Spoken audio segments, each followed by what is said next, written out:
urged the army, killing the members of Obote's tribe. Their mutilated corpses were dumped into the country's lakes and rivers. Amin's genocidal campaign would be felt on every level of society.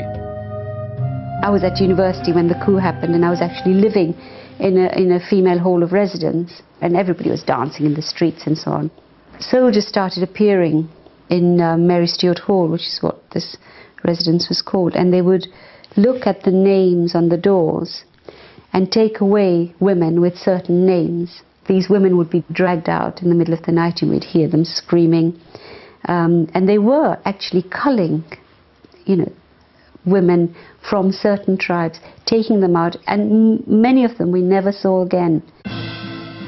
Britain had been the first country to recognise Amin's regime.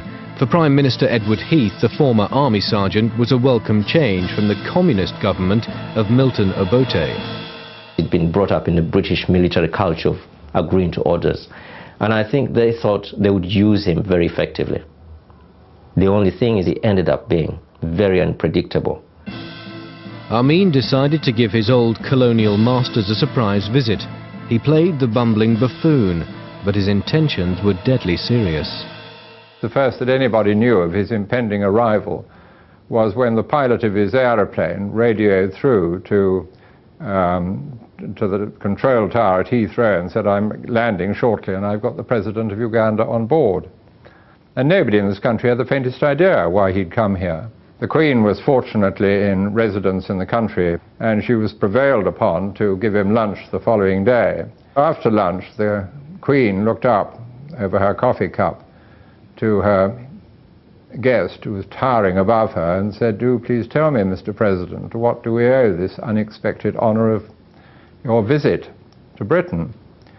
And Amin burst out laughing, which was rather disconcerting to everybody. And then when he had stopped laughing, he said, "In Uganda, Your Majesty, it is very difficult to buy size 14 black shoes." And in fact, what he had come to this country for was he was shopping hard for weapons, aeroplanes, guns, and so on, to suppress his enemies. But word of Amin's atrocities had reached the UK before him. Amin was refused the arms and aid he wanted. He was furious and decided to humiliate the British in any way he could. When, in 1971, the British economy went into recession, Amin started a Save the British Fund, collecting fruit and vegetables for the starving British. British now actually, they are in chaos, as you know. Their economic is in chaos completely. I am very far away from London, but I am helping them. We have opened the fund here, Save the British Fund. I donated 10,000 shillings from my own saving. Some people donated full lorry of vegetables, 3 tons, to be given to the friends in Britain, but he hasn't sent an airplane yet. I've always been very worried about Idi Amin being projected here as both a kind of a fool and a villain. I mean, first of all, you can't be both. And I think the villain is much stronger, and a very clever villain who used humour and laughter and jokes as a way of getting exactly what he wanted. In the 19th century, the British had employed Asian Indians to build Uganda's railways. Their descendants had become the Ugandan middle class, running most of the country's shops and businesses. But the African Ugandans resented their conspicuous wealth. In 1972, Amin decided to humiliate the British yet again and win favour at home by expelling all Asians with British passports. 50,000 Asians were given 7 days to pack their things and leave. These Asians were brought by British here to Uganda. Therefore, the British and they are responsible to look after those Asians. As Amin said goodbye to the Asians, his government was already sharing out their businesses amongst his supporters.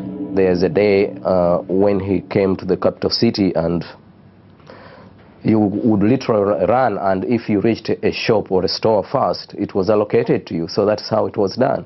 So many of these people really didn't have the experience of the kind of businesses that they were taking. I mean, you get an illiterate army sergeant, you promote him to a colonel, and you allocate a sugar factory to him. He doesn't know what to do with it. Some people did manage actually to make those businesses work, but on the whole the economy, we were the kind of middle structure. You know, this was a very divided society. We were the middle classes, the entrepreneurs, the commercial people, the bankers, and also the doctors and so on. All that went within 2.5 months, and the country completely went down. Amin's economic war against the Asians resulted in the total collapse of the Ugandan supply system. His government had created an economy where the new business owners did not know where to get supplies from or what to charge for them. A black market developed. For years there was no sugar or butter or salt. As the people began to starve, Amin's repressive measures increased. He introduced public executions, the first in 75 years. Petty criminals and critics of the regime were rounded up and shot as terrorists. The first firing squads that happened in 1972, which I, for one, as a young person in Uganda, witnessed, we had never seen anything like that. And people were put on firing squad in every town of Uganda. And this was televised, you know, for people to see. I think that the idea behind it was to say, anybody else who is going to try this against Idi Amin will have to get this treatment. And I think the best is don't try it.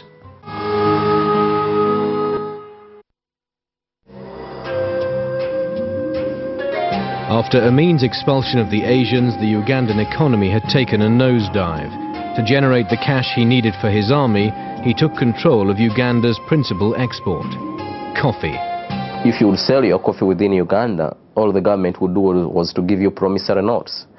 You were supposed to go back after a month or something to pick your money, but it never came. Or if it came, they only gave you part of it. And yet there was this lucrative market in Kenya just across the lake where you could get maybe 3 to 4 times your money. Faced with poverty, many Ugandan coffee growers took to smuggling across Lake Victoria.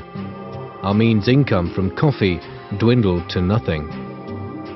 He took very, very drastic actions against the smugglers. The helicopter would just come and sit on the boat and sink it. They came with tanks, APCs, and then they would shoot at them. And